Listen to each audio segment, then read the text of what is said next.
Langit kota Lembang mulai menggelap. Sore itu, angin bertiup pelan membawa aroma hujan yang tertahan di awan. Di sudut jalan sempit dekat terminal tua, berdirilah sebuah penitipan motor liar, beratap seng, dikelilingi pagar besi yang karatan. Tak ada tanda resmi, tapi semua orang tahu, tempat itu milik preman lokal yang diamankan oleh aparat. Seorang remaja lelaki berusia 17 tahun, mengenakan seragam sekolah kusut dan tas punggung lusuh, melangkah ragu ke tempat itu. Namanya Rangga, siswa kelas 12 SMA, anak bungsu dari keluarga sederhana. Tangannya memegang karcis kecil, karcis yang tadi pagi ia terima dengan harapan motornya aman sampai sore. Sini dulu lo. Suara berat menggema dari dalam pos. Seorang pria besar berbadan tambun dengan seragam polisi duduk menyender di kursi plastik. Aibtu Sumarno, polisi sektor lokal yang terkenal dengan dua hal, perut gendutnya dan sikapnya yang meledak-ledak. Rangga tersentak, tapi tetap maju. Saya mau ambil motor, Pak, ucapnya hati-hati. Sumarno menatapnya dari atas ke bawah. 10.000 buat biaya keamanan. Rangga mengerutkan kening. Tapi tadi udah bayar, Pak. Di pagi juga udah kasih 5.000 ke yang jaga. Sumarno berdiri. Tubuhnya mengguncang tanah dengan langkah berat. Lo ngajarin gue ngitung, bocah. Lo pikir tempat ini bukan butuh biaya? Udah, bayar atau motor lo gue tahan. Rangga ketakutan. Tangannya gemetar menyelip ke saku celana. Hanya menemukan 2.000 rupiah. Saya nggak punya uang lagi, Pak. Suara ketukan keras terdengar dari belakang. Seorang preman bersenjata pentungan mendekat. Nih anak ngeyel, Pak. Sumarno meludah ke tanah. Kayaknya emang harus diajarin sopan santun dulu. Di rumah kontrakan sederhana, tak jauh dari markas Koramil, Sersan Kepala Arum Dwi Ratnasari, anggota TNI aktif yang bertugas di daerah perbatasan namun tengah cuti, sedang menyiapkan makan malam. Ia memasak sambil memantau TV yang menayangkan berita korupsi pejabat daerah. Tiba-tiba, pintu dibuka dengan kasar. Rangga masuk. Wajahnya merah dan matanya sembab. Kak Arum. Arum menoleh cepat. Tatapannya langsung berubah tajam saat melihat lebam di pelipis adiknya. Siapa yang nyakitin kamu? Rangga hanya bisa menunduk. Bibirnya bergetar. Ia tak tahu bahwa sore itu, sebuah api baru sedang menyala di hati kakaknya. Api yang akan membakar segala bentuk arogansi di jalanan itu. Malam itu, lampu di ruang tengah rumah kontrakan kecil keluarga Arum hanya menyala redup. Hujan mulai turun perlahan, menambah keheningan yang mencekam. Rangga duduk di atas sofa usang dengan kompres di pelipisnya. Sementara Arum berdiri menatap keluar jendela. Diam, namun sorot matanya menyala. Ia bukan sekadar kakak. Ia adalah seorang prajurit TNI aktif. Sejak usia muda, Arum tumbuh dalam disiplin militer. Ibunya meninggal saat Rangga masih balita, dan ayah mereka yang pensiunan tentara wafat 3 tahun lalu. Kini, tanggung jawab adiknya sepenuhnya ada di pundaknya. Kamu dipukul? Tanya Arum pelan tapi tegas. Rangga mengangguk perlahan. Awalnya cuma minta uang. Pas aku bilang gak punya, dia nyuruh temannya mukul. Katanya itu aturan di situ. Arum mengepalkan tangannya. Dia siapa? Rangga ragu sejenak. Lalu berkata, katanya namanya Sumarno. Polisi. Badannya gede, yang jaga tempat parkir dekat terminal. Nama itu langsung terpatri di kepala Arum. Aibtu Sumarno. Ia pernah dengar nama itu dulu dari sesama anggota Kodim. Oknum tua gendut yang sudah berkali-kali diprotes warga karena suka bermain kotor. Keesokan harinya, Arum mengenakan jaket sederhana, menyembunyikan seragam hijaunya di bawah. Ia tak membawa senjata, hanya kunci motor dan semangat yang membara. Dengan motor tua milik almarhum ayahnya, ia melaju menuju terminal. Terminal Lembang pagi itu masih sepi, tapi pos parkir liar itu sudah aktif. 2 pria berbadan besar sedang merokok di dalam, dan Sumarno duduk seperti raja di tengahnya. Arum turun dari motornya dan langsung berjalan menuju pos. Permisi, katanya dingin. Sumarno mengangkat wajah. Loh, Mbak cantik, mau nitip motor ya? Enggak. Saya cuma mau tanya satu hal. Kemarin sore, kamu mukul anak SMA yang mau ambil motornya. Sumarno menatapnya beberapa detik, lalu tertawa kasar. Wah, banyak tuh anak nyolot akhir-akhir ini. Harus dikerasin biar nurut. Emang kenapa? Arum membuka jaketnya sedikit. Terlihat tanda pengenal TNI dan lambang satuannya di dada kiri. Sumarno langsung terdiam. Preman di belakangnya melangkah mundur setengah langkah. Saya kakaknya, ucap Arum datar. Dan saya tidak butuh surat perintah untuk membela keluarga saya. Hari itu, tanpa kekerasan, tanpa keributan besar, hanya lewat tatapan dan wibawa seorang prajurit sejati, Sumarno tahu, dia telah berurusan dengan orang yang salah. Namun arogansi tidak mudah padam. Setelah Arum pergi, Sumarno memukul meja dan berteriak. Perempuan atau bukan, tentara atau bukan, kalau dia ganggu bisnis gue, dia bakal nyesel. Dan disitulah konflik baru mulai membara. Malam itu, Arum duduk di meja kecil ruang tamu, menatap layar laptop tuanya. Ia membuka forum-forum warga Lembang, membaca keluhan yang selama ini terabaikan. Anak saya dipalak di tempat parkir terminal. Sudah bayar, masih disuruh bayar lagi. Kalau enggak, motornya ditahan. Polisinya galak, enggak bisa protes. Satu nama terus muncul, Sumarno. Semakin dibaca, semakin jelas. Ini bukan sekadar pemalakan kecil. Ini sistem pemerasan terstruktur. Dan Sumarno bukan bekerja sendiri. Ada backing-an, ada preman, ada pejabat yang membiarkannya. Arum mengepal tangannya. Ia tahu, untuk masuk lebih dalam, ia tak bisa hanya bertindak sebagai kakak. Ia harus berpikir sebagai prajurit. Keesokan harinya, Arum datang ke warung kopi depan terminal. Ia duduk sendirian sambil mengamati dari jauh pos parkir liar itu. Tak lama, datang seorang pria paruh baya dengan topi lusuh. Namanya Pak Gito, tukang ojek yang sudah 10 tahun mangkal di sana. Mbak Teni, ya? Bisik Pak Gito tanpa menoleh. Arum hanya mengangguk pelan. Orang-orang udah lama muak sama Sumarno. Tapi nggak ada yang berani buka suara. Premannya kasar, dan dia suka main tangan. Kalau ada yang protes, langsung diintimidasi. Kenapa nggak lapor ke atasan? Tanya Arum. Pak Gito tersenyum miris. Udah, tapi katanya, itu bukan wewenang mereka. Lagi pula, Sumarno dekat sama salah satu perwira di Polres. Kebal hukum, Mbak. Arum diam. Tapi dalam dadanya, sesuatu mulai mengeras.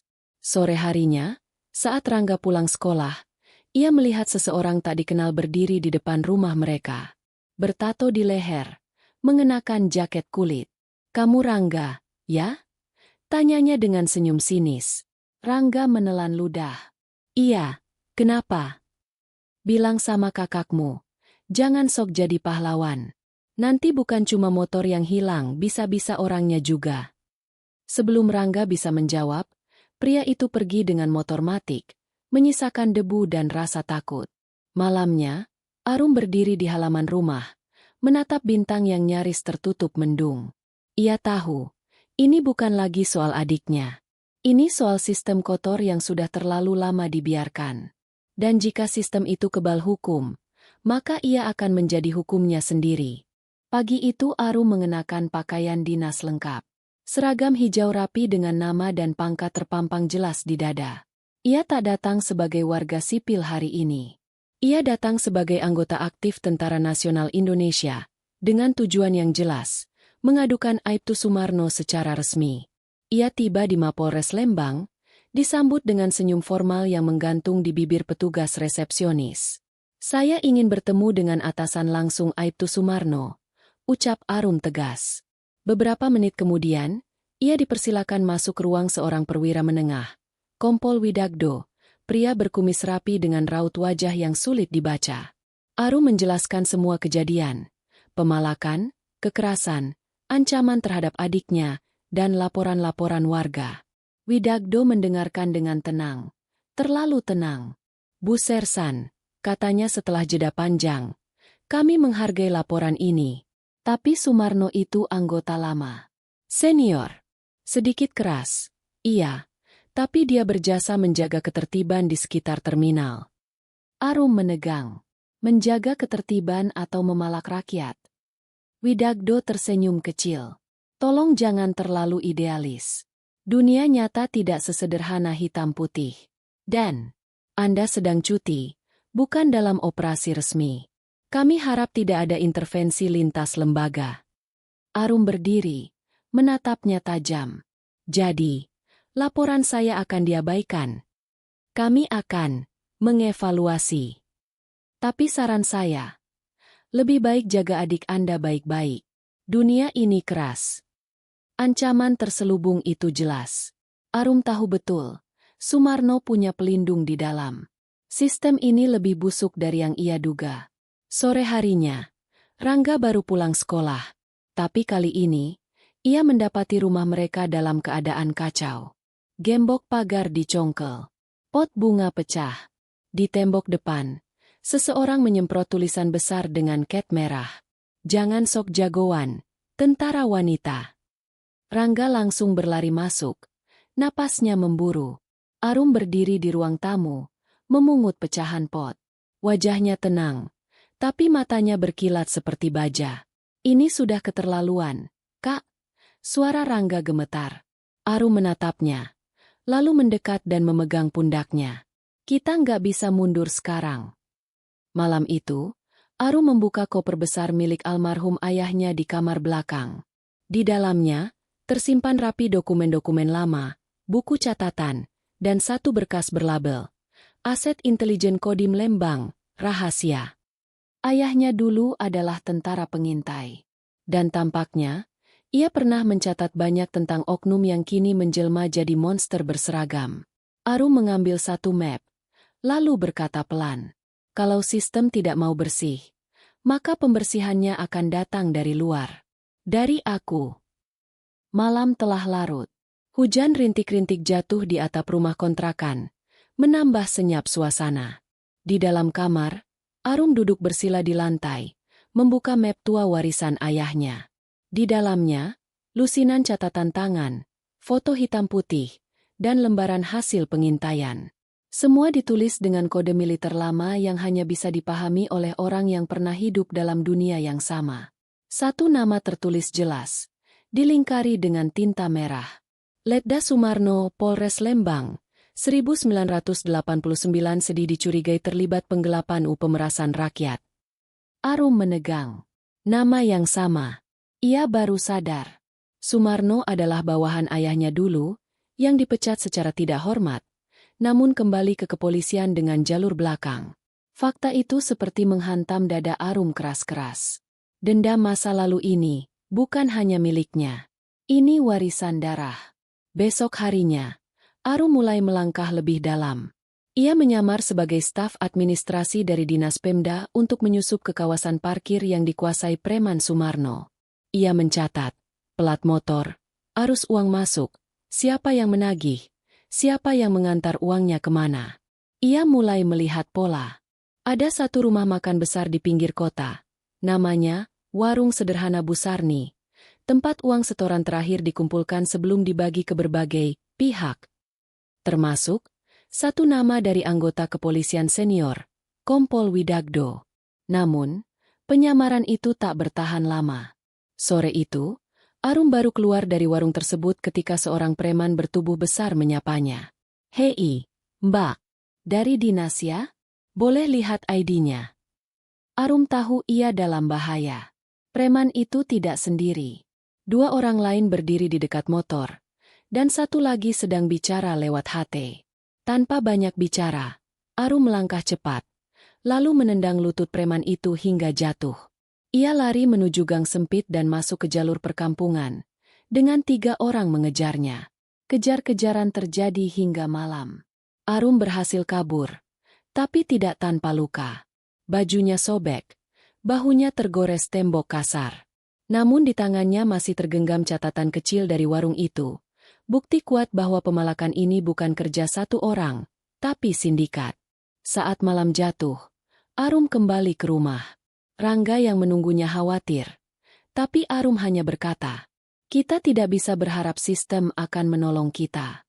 Tapi kita bisa membuat mereka tak nyaman berada di dalam sistem itu." Malam itu, Arum menyalakan laptop dan mulai menyusun laporan intelijen pribadi, berisi bukti foto, aliran dana, dan nama-nama pelindung. Ia tak mengirim ke instansi manapun. Ia unggah ke forum terbuka militer dan jurnalis independen. Secara anonim, ia tak lagi hanya membela adiknya. Kini, ia sedang mengguncang sarang ular. Forum militer itu mulai ramai. Postingan anonim dari pengintai merdeka yang berisi daftar oknum polisi, aliran dana gelap, dan peran Aibtu Sumarno mulai menyebar. Beberapa akun menyambutnya dengan skeptis, tapi sebagian lagi, terutama dari kalangan pensiunan dan aktivis, menggali lebih dalam. Dan di antara komentar itu, muncul satu nama yang membuat Arum menahan napas.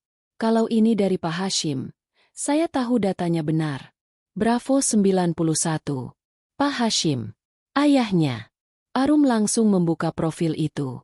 Tak banyak info, hanya foto pria tua dengan baret merah, dan bio singkat. Ex-Kopassus. Sekarang mengurus kebun. Di tempat lain, kegemparan itu sampai ke telinga orang yang paling tidak ingin melihat namanya di dunia maya, Aibtu Sumarno. Di ruang belakang sebuah pos penjagaan, ia membanting layar ponsel ke lantai. "Bangsat, ini pasti kerja si Arum itu." Geramnya. Ia tahu siapa Arum. Ia tahu darah siapa yang mengalir di tubuhnya. Dan lebih dari itu, ia tahu data yang dibocorkan itu valid. Karena sebagian besar berasal dari arsip lama yang seharusnya sudah hilang. Cari dia.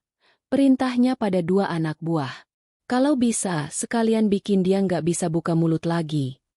Malam itu, Arum dan Rangga mulai mengungsi ke rumah kerabat di pinggiran desa. Rumah kecil, jauh dari pusat kota. Tapi tak berarti aman. Ketika Arum membuka pintu belakang untuk mengambil air wudhu, ia menyadari sesuatu. Ada siluet seseorang berdiri di balik pohon mangga. Arum segera menggenggam pisau lipat di sakunya. Tapi sebelum ia bergerak, suara itu terdengar. "Jangan serang. Saya, teman ayahmu. Namaku Karno." Pria itu keluar dari kegelapan. Wajahnya tua, penuh garis usia, namun sorot matanya tajam seperti tentara aktif. Ia mengenakan jaket lusuh, dan di tangannya ada bekas luka tembak lama yang tampak menonjol. "Pak Karno." Arum terkejut. Ayah pernah cerita tentang bapak, penembak jarak jauh satuan tim timur. Karno hanya mengangguk. "Ayahmu pernah selamat dari maut gara-gara saya. Sekarang giliran saya yang lunasi hutang itu." Malam itu, Arum dan Karno berbagi informasi. Karno membawa berita penting. Sumarno sedang panik. Dia mau pindahkan semua uang dan dokumen ke tempat persembunyian malam ini, di gudang tua belakang pasar. Tapi dia nggak tahu. Aku tanam tracker di mobilnya. Arum menatap Karno. Matanya menyala. "Kalau begitu, malam ini, kita rampas bukti itu sebelum mereka sempat bakar semuanya." Mereka tahu itu berisiko. Tapi mereka tak punya banyak waktu. Jika bukti hilang, semua perjuangan ini sia-sia. Dan malam itu, misi penyergapan dimulai oleh 2 orang, seorang prajurit wanita dan seorang veteran tua yang masih menyimpan nyala perlawanan. Pukul 1.43 dini hari. Langit lembang gelap gulita. Hanya suara anjing menggonggong dan gelegar petir di kejauhan yang memecah sunyi. Gudang tua di belakang pasar tampak sepi. Namun Arum tahu, malam ini tempat itu menyimpan rahasia yang bisa membakar seluruh wajah kepolisian daerah. Dari atas bukit kecil, Arum dan Karno mengamati. Mobil Avanza hitam masuk ke dalam pekarangan. Turun dari dalamnya 3 orang pria. Salah satunya, Sumarno, mengenakan jaket kulit dan topi hitam. Arum mencengkeram gagang belati di pinggangnya. "Sekali kita masuk, tidak ada mundur," gumamnya. Karno merakit senapan laras pendek dengan tangan yang masih cekatan meski renta. "Aku akan jagain dari jauh. Kau yang masuk ke sarangnya." Arum mengangguk. Dengan napas dalam, ia menyusup melalui sisi belakang gudang, memanfaatkan bayangan dan tumpukan karung yang berserakan. Ia melangkah cepat dan senyap, seperti hantu perang. Di dalam gudang, suasana penuh ketegangan. Sumarno membuka koper berisi uang tunai dan dokumen. "Kita bakar semua ini besok. Sekalian pindah markas," katanya pada anak buahnya. Tapi sebelum ia selesai bicara, lampu utama gudang mati mendadak. Brak! Pintu belakang terbuka. Asap hitam menyelimuti sebagian ruangan. Arum masuk, bergerak cepat dan menghajar dua anak buah Sumarno menggunakan kombinasi pukulan bela diri militer. Mereka terkapar dalam hitungan detik. Sumarno mundur, menodongkan pistol. "Kau pikir tentara bisa seenaknya masuk ke wilayahku?" Arum mendesis. "Kau pikir kau masih berkuasa setelah semua bukti tersebar?" Sumarno menembak. Tapi Arum sudah berguling ke kiri. Peluru menghantam tong minyak di belakangnya. Ia menyelinap ke belakang rak besi, dan dari jarak dekat, melempar belati tepat ke bahu kiri Sumarno. Lelaki itu menjerit. Pistolnya terlepas. "Ini untuk ayahku." Arum berteriak, menghantam Sumarno bertubi-tubi. Tubuh gendut itu akhirnya roboh. Tapi sebelum ia pingsan, ia terkekeh sambil muntah darah. "Kau pikir aku sendirian? Widagdo, dia lebih kotor dariku." Beberapa menit kemudian, Karno masuk dan mengumpulkan dokumen penting, surat transaksi, rekaman, hingga video ancaman terhadap warga. Gudang itu kini bukan tempat kejahatan lagi, tapi TKP keadilan. Sebelum pergi, Arum menoleh pada Sumarno yang tergeletak tak berdaya. "Kau hidup, agar kau bisa melihat semua ini hancur." Mereka meninggalkan gudang saat fajar mulai menyingsing. Tapi Arum tahu, ini belum selesai. Gudang hanyalah pintu pertama. Di balik itu, masih ada orang-orang dengan pangkat, kekuasaan, dan topeng suci. Dan mereka tak akan tinggal diam setelah malam ini. Matahari belum tinggi saat berita tentang penyergapan gudang milik Aibtu Sumarno merebak di berbagai forum militer dan grup jurnalis independen. Tagar gudang Sumarno dan Knifs preman berserserara mama menjadi viral. Namun tak butuh waktu lama sampai gelombang balasan datang. Seseorang dari dalam institusi bergerak. Di ruang kerjanya yang mewah, Kompol Widagdo menatap layar laptop dengan ekspresi tak terbaca. Di hadapannya, Sumarno duduk dengan lengan digips, wajah bonyok, dan kepala tertunduk. "Kau gagal," kata Widagdo dengan nada datar. "Dan sekarang kau buat namaku nyangkut di laporan digital anak TNI itu." Sumarno mencoba menjawab, tapi tangan Widagdo lebih cepat. Plak! Punggung tangannya menghantam pipi Sumarno. "Kalau dia anak laki-laki, sudah aku sikat. Tapi perempuan. Dan satuan tempat dia berasal, punya nama besar." Widagdo menoleh ke ajudannya. "Cari adik kandungnya. Tangkap. Pakai cara preman. Kirim pesan buat kakaknya. Kalau bisa, Livestream sekalian." Sementara itu, Arum sedang menyusun laporan lengkap bersama Karno. Di tangan mereka sekarang ada data transaksi dan rekaman suara percakapan Sumarno dengan atasan yang memberi lampu hijau untuk pungli. Namun sebelum Arum sempat mengirimkan semuanya ke media nasional, ia mendapat pesan suara dari nomor tak dikenal. "Arum Hashim, kau ingin keadilan? Lihat ini dulu." Suara cekikikan. Lalu suara Rangga. "Kak, tolong. Aku di..." Sinyal terputus. Arum membeku. Rangga diculik di siang bolong saat hendak pulang dari bengkel tempat magangnya. Ia dijebak oleh seorang pemuda bermotor yang menyamar sebagai pelanggan. 2 menit kemudian, mobil hitam menyeret tubuhnya ke dalam. Lokasi, sebuah rumah kosong di ujung kota. Dipenuhi preman dan alat-alat penyiksaan ringan. Kompol Widagdo menonton dari layar CCTV pribadi. "Kita lihat seberapa dalam cinta seorang kakak pada adiknya," gumamnya sambil menyesap teh hangat. Arum tak menunggu perintah. Ia tahu polisi tidak akan bergerak, karena akar masalah justru ada pada mereka.